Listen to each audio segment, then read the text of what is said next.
friends. Thank you for joining me for this program designed to look at our government, how it works, and the people involved in its operation. My name is Dan Armin, your host. Welcome to I Want to Know. And let me extend a warm welcome to our representative of the 86th District, Vincent Candelora. Thank you for joining me, Vin. Thanks for having me. I appreciate you being here, and congratulations on the re-election. Thank you. So I always ask the people that join me a little bit about themselves to begin with. So why don't you tell me a little bit about yourself, Sure. Your history? Sure. I was born and raised in North Branford. I graduated in 1988 from North Branford High School. Went on to college and law school, came back to the community, and am raising a family here now. I started getting involved in politics soon after I came back from law school. What inspired you? Well, I mean, part of it was just I was always sort of active in the community, and so I wanted to stay active. And so it was actually Joanne Wentworth at the time had asked me if I'd like to get involved, and I started out serving on the Zoning Board of Appeals. Okay. Which you quickly learn you make nobody happy. Right, right. In your decision. So it's probably... The word appeals has a lot to do with that unhappiness, right. I'm sure. So it's probably, out of all of my public service, it was one of the most difficult boards to be on. Okay. Because you were making a tough decision because somebody was leaving unhappy. Right. But then, soon after, there was a vacancy on the town council, ran for town council. When was that? That was in 2000. Okay. And I served there for about 7 years. In my 6th year, Bob Ward at the time had announced his retirement, and names were kicking around, and it was something that someone asked me, you should consider running, and right. It was, the timing seemed to be good, and so I decided, sure, I'll give it a shot, and here we are. And then here we are. Yeah. So describe to me your impressions when you first, went up to Hartford. I mean, that must be an intimidating experience, really. Yeah, it was. It's a whole nother world. Yeah. I mean, the part that I loved about it and quickly gravitated to, was the procedural aspects and reading the bills and formulating the laws. Just given my background, intellectually, it was something that was enjoyable. The arena in the House is a little bit chaotic, which became fun. Okay. I mean, it's sort of like, in a way, like an Italian dinner party. Just a lot of chaos at times. And it was a bit intimidating, when you pick up the microphone and you have 151 people, sitting in the room staring at you. Yeah, it's intimidating. Even just being on town council, you have 12 people in the room. That's intimidating. This is a much bigger arena. Yeah, but I find at the state level there's a little bit more anonymity. So local politics, I think, is much more difficult because you know most of the people. Right. I mean, you have to go to Big Y in our town. Right. Right. Where up in Hartford, you can just kind of leave and have your freedom. Right. So, in a way, it's a little bit easier sometimes in local politics. I see. Yeah. Do you have a staff? Or I do. Do you go over all 700 pages of these bills? I mean, I don't know how long they are, but they're probably pretty intense to look into. So one of my jobs is I'm screening chair for the House Republicans. So I actually lead a team of House members, representatives, that we read every bill. Okay. So in particular, I do read. So you are the staff then? Well, we also do have staff. So every caucus has legal staff. They have research staff. And then you share sort of legislative aides. So I have a legislative aide who will deal with my constituent issues. And he works on with 5 other representatives. Okay. But we do... But we do, the legislators have an active role in the process. So while we'll refer to the legal staff for input, really it comes down to, we're elected to cast that vote. So you need to know the details of each bill. Right. Okay. Right. Are you inundated, how do bills cycle through in a way? I mean, are you inundated with, somebody drops off 10 bills on your desk, and in the morning you go up there and you say, oh my goodness, this is going to be an all-nighter. So everything's electronic now. Okay. So, bills go through the committee process. So it's just like Schoolhouse Rock. Okay. When we watch that video, how a bill becomes a law. They started the committee process, and they'll go through that process and be voted on by the committee. Once they get voted out by the committee, they then will hit what's called our calendar. They'll get on our list. And it will take a couple of weeks for that whole process to happen. Okay. As the bills go on that list, on the House calendar list, we will review them every Monday. Okay. So, there could be 20 bills that we review or 50.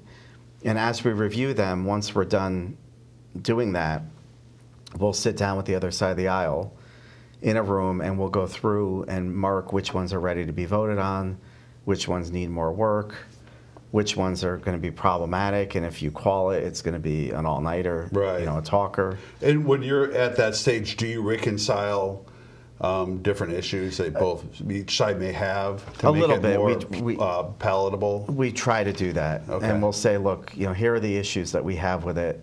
Can we try to fix it? And we'll send the bill back to the committee leadership, so the chairs and ranking members of the committee, so they can do and their see if they can sort it out. When are you, how much time do you spend up in Hartford, actually? I mean, you're in session. What is a session? So there's a long session and a short session. The long session is in the odd years, which is coming up now. It'll go from January to June. Okay. And that's when we draft the budget. Okay. The short session runs from February to May. So both are pretty much in the spring. Okay. It's become more of a year-round job. It used to be. Because technically speaking, they say it's a part-time job. It's not. But I don't know how that's possible. Especially with the budget issues. Right. For those of us that have an integral part of the budget, we're there, pretty much year-round. So from January to May, it's full-time for me. Okay. And then in the fall and the summer, it's 1 or 2 days a week. And then you're dealing with constituent issues when you're not up in Hartford, right? I presume. Year round, we handle all various constituent issues. Right, right. So that really is a full-time job. Do you have time off? I mean, are you guys, is the legislature actually not in session for a week in August or something like that? Or well, we're supposed to be done with session by June. Okay. We could get called back into special session at times. If an issue comes up, or if you guys have not settled on something? Correct. If an issue comes up, or like last year we couldn't get the budget done. There was a budget issue. So then the session ran all the way into the fall. Okay. But that doesn't mean we all need to be up there. It means the people that are handling the issue need to be there. Okay. So there could be, sports betting was another issue that brought us up there on the off time through the summer. Were there casino issues also? I think that may have, if I recall. It's all built into sports betting. I see, okay. And so those are just issues that we could be addressing in the off season. Yeah. So I kind of wanted to, I'll end up digressing because I want to talk about money later, but the governor presents his budget. He proposes a budget to the legislature in February, correct? Yes. And then you guys, the legislature gets the budget and starts hashing out the budget? Is that how that works? Or? Yeah, so the governor's budget and any proposal he has are bills that get submitted to the committees. So he will propose his budget in February. It will go to the Appropriations Committee to be considered. The Appropriations Committee can modify that budget or do their own. Okay. Throw the governor's out. Which I recall happened. That did happen 2 years ago. 2 years ago, right. Typically, and historically, we've tried to work off of the governor's budget proposal. And then the committee will vote a budget out of committee, which will go to the House floor just like any other bill. Okay. And that's sort of the process. It's very similar to the bill process. There's public hearings. People could come in and give their input. Okay. Is this a bipartisan is the budget typically a very partisan issue, or is it do people collaborate well with each other, or does it depend on the makeup of the legislature? And then how has that changed now that we just have a new? Yeah, the budget process is a fairly partisan process. Okay. It always has been. When Governor Rell was in office, I served as ranking member of the Finance Committee, and they had to bring Republicans into the room because she insisted on it and said, I want to do a budget with both parties in the room. When Governor Malloy was elected, the first cycle, the budget was done really just by Democrats. Right, and I remember how well that worked out for them. Right. Not so much. It didn't generate the revenue. It didn't stimulate Connecticut's economy the way that it should have. And frankly, my concern with the process was we sort of became so arrogant in that there was taxes proposed that didn't get public hearings. So I remember they implemented a sales tax on car washes, implemented a unitary tax, which is it's combined reporting for taxation. Okay. That caused UTC to leave. That was one of the issues. And they implemented a digital download tax, increased it, without public hearings and without understanding that the impact There's ramifications for these proposals, right? So the digital download, they were thinking, let's increase it from 1% to 6% for iTunes, people that download iTunes.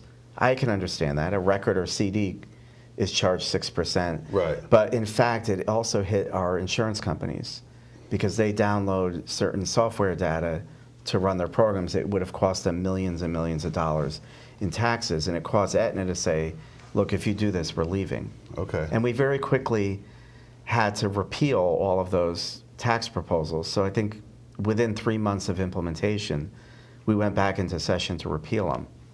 So I never think it's a good idea for anybody to sort of any one-sided argument. You're only getting really half the argument. Right. A, you need the public hearings, and B, you want the pushback. You want your arguments to be challenged to make sure you have the best product. Right.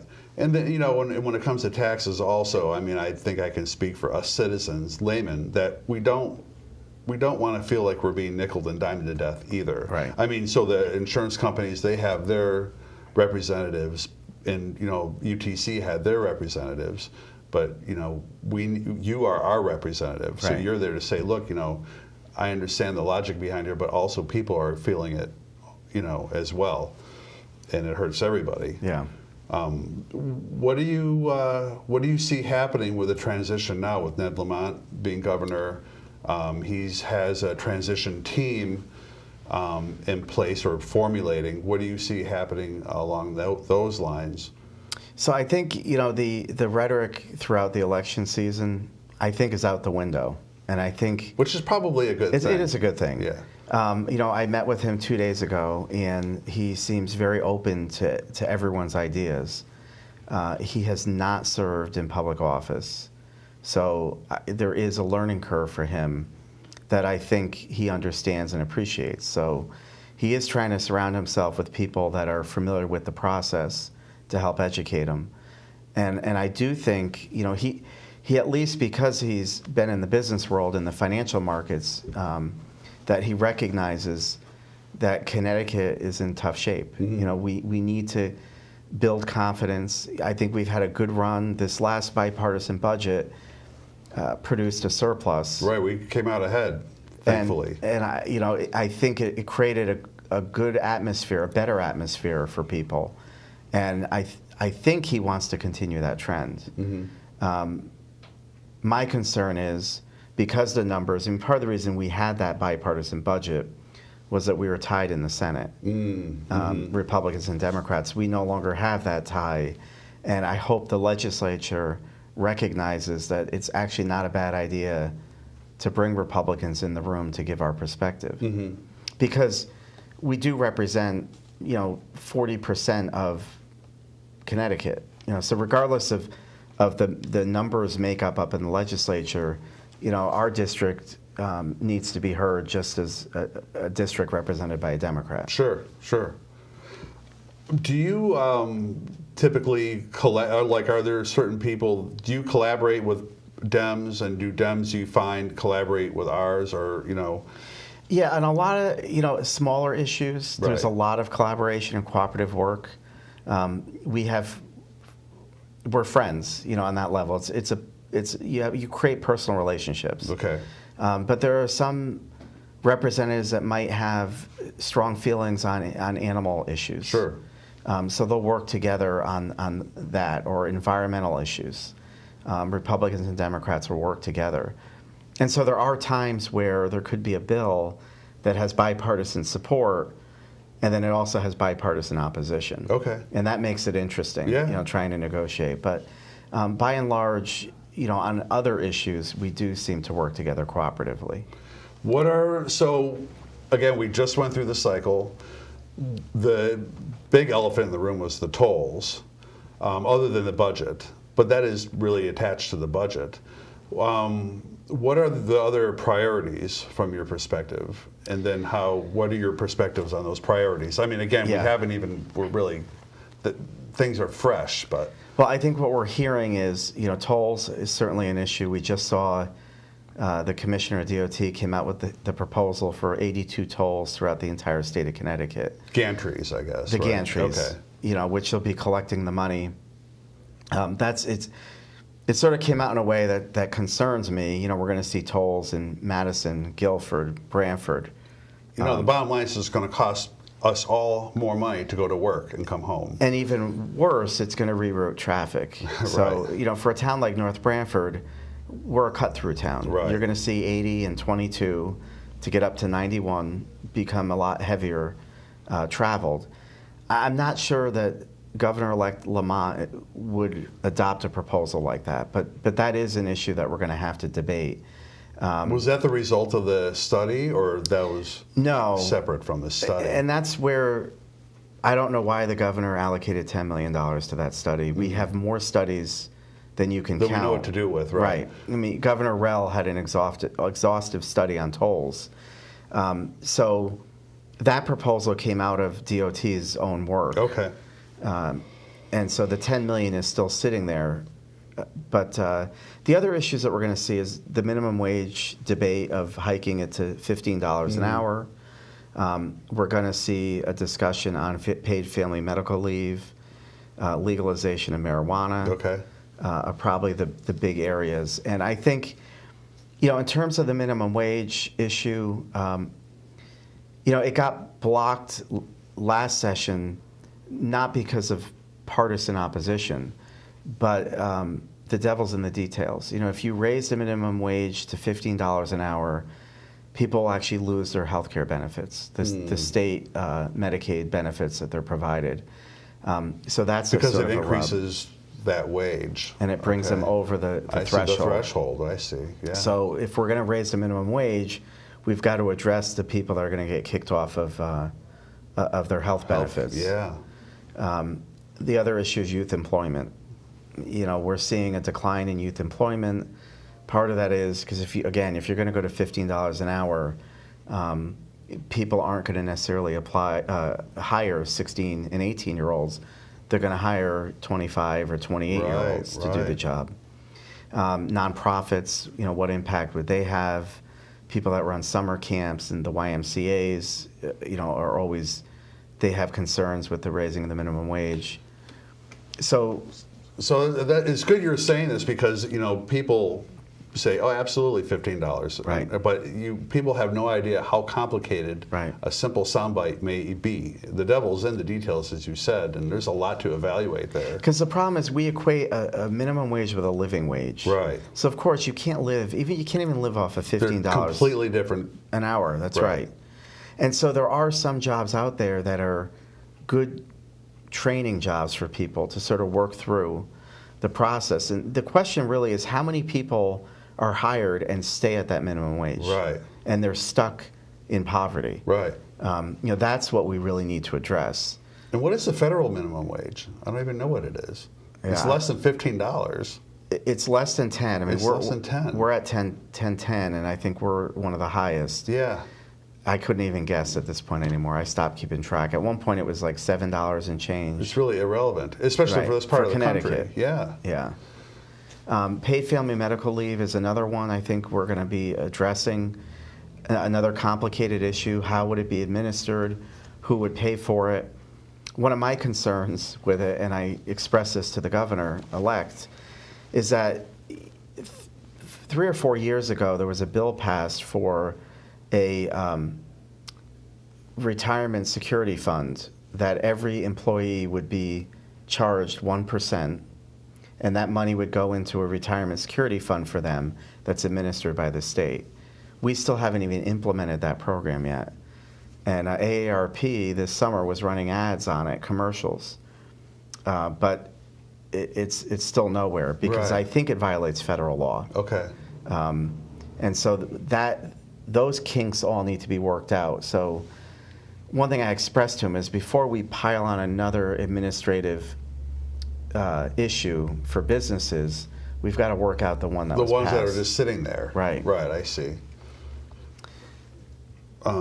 Okay, I don't know. There's so many questions here. Yeah. So, I mean, with paid family medical leave, the other issue with it is how it can be administered. It's about $100 million a year for the state of Connecticut to administer. And with the budget deficit that we have, does that make sense to add more government employees? Right, right.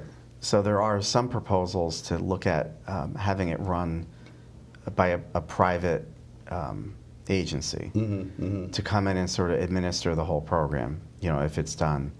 But I think those issues, and then the biggest issue is going to be the budget and how that looks. One of the things this cycle that I've seen that we haven't seen in a long time is the amount of turnovers in the Senate and the House. Okay. So some key positions are lost. Are lost, right. So then there's a big knowledge drain. Right. So then you're going to need added time for people to ramp up, Yeah, or shift positions we around. have on our money committees many members that either didn't run for re-election or lost their re-elections. Okay. So the leadership on those committees are very sparse on both sides of the aisle. Our education committee, I think we only have one leader on that committee left. Wow. Out of how many? 4. Out of 4. Okay. So there's going to be a lot of changes with the committee makeup, and I think it's a good thing. Okay. I was just going to ask you. I mean, is that a good thing, and are you optimistic? I think it is, like for education in particular. New perspectives. I think it's a good thing. Entering the room, right? Right. Because I think Connecticut, we need to do better with education. And I think the state, the State Board of Ed needs to be shaken up a little bit. Okay. And so with new leadership, we may see that. New perspectives. Right. Are you, okay, so now the dust is settling. Are you optimistic? There's a lot of things that, hopefully you're optimistic about. Solving problems that have not been solved in a long time. The state, even just changing the rhetoric, hopefully, giving people more of an optimistic view on things. There's a lot of things, there's a reason why we're here, because we love where we are. Right. And the good thing is, capitalizing on that. The leaders of both parties are all still there again. So we have a very good working relationship with each other, and that does give me some optimism. We have a trust relationship. You have a history that you've developed. Right. So I think that's important for the legislature, because we can't let things go sideways. It can happen very easily. Right. This governor is already going to be very different from Governor Malloy. There's, it's hard to describe, but, Governor Malloy, when he came in, he knew what he wanted, and this is what he wanted. There was no compromise, and if he didn't get it, he would fight you to the end until he would get it. There was a personality thing. It was, and he, he had a strong leadership style, and what he wanted was what he wanted. Right. I don't see that with this governor. He sort of has the overarching goal of wanting to make sure, he recognizes we have a huge task with balancing our budget. We've got to get our house in order because we need to keep businesses here. Right. And so he's already engaged the private sector a lot more than I think, than I've seen in the past. I was looking over his transition team, and there's probably 5 or 6 different groups, and they all have somebody from the private sector involved. That's with right. them. And he's also brought in people in the legislature. So he's talking with people, whereas Governor Malloy came in with a team. Right. And they circled the wagons, and they put together the team they wanted. Lamont seems to be much more open-minded. Okay, great. So hopefully, again, it's a gathering of perspectives that's a little bit more well-rounded, hopefully. Right.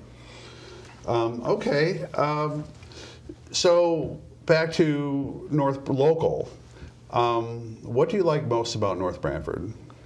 Well, I think, the nice thing about our town is the way we developed it over the years and the preservation of the open space. We're still seeing some of the development in the Auger property area, and bringing the two communities together, I think is, it's important. It's a good thing. Right. Find some cohesiveness. Right. I mean, we're probably one of the few towns left in the region that has the amount of open space and farming that it does. Right. And it still is a small town. It's a small town, agricultural background. We really do, that is our identity. Right. And, representing the district, it's a good culture. The people, I look at some of the other state reps and some of what they have to go through. Sometimes it can get very ugly with people, can be mean and very demanding, and it's our town is a very sort of has some humble roots, and the people are just really a pleasure to work for. And I think the sense in the town is that everybody realizes that we're all neighbors, we're all in this together, we all live with each other, so it behooves of us to work together. Right. Right. That's always been the sense. Yeah. It's something to be proud of. No, I think it's a good thing. Absolutely. It doesn't have to be that adversarial. Right. Okay.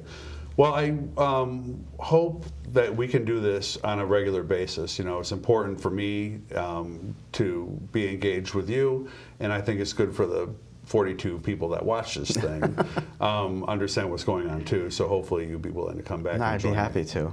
Absolutely. I would also like to thank Brantford Community Television for letting us visit their digs, as we're still in the moving process. But when we start recording from Tutucket TV, you'll notice that we'll have our fake brick wall back with us, and hopefully we'll have an open house to welcome everybody that would like to join us.